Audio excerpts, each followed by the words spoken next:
মানুহে আপোনাৰ কথা কি ভাবে ভাবিবলৈ দিয়ক। যি কাম আপুনি উচিত আৰু সঠিক বুলি ভাবে সেই কামকে কৰক। তোমাৰ জীৱনত যিমানে সমস্যা আহিব সিমানে তুমি সফলতা পাই গৈ থাকিব, কাৰণ সকলো সমস্যাই লগত এটা ভাল সুযোগ লৈ আহে।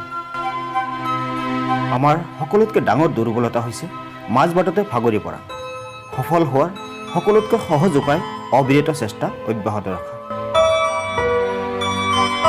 তুমি তোমাৰ ভৱিষ্যত সলনি কৰিব নোৱাৰা, কিন্তু তোমাৰ অভ্যাস সলনি কৰিব পাৰা, আৰু তোমাৰ অভ্যাসে এদিন তোমাৰ ভৱিষ্যত সলনি কৰি দিব। তুমি যদি সূৰ্যৰ দৰে উজ্জ্বল হ'বলৈ বিচাৰা, তেন্তে প্ৰথমে সূৰ্যৰ দৰে জ্বলিবলৈ শিকা।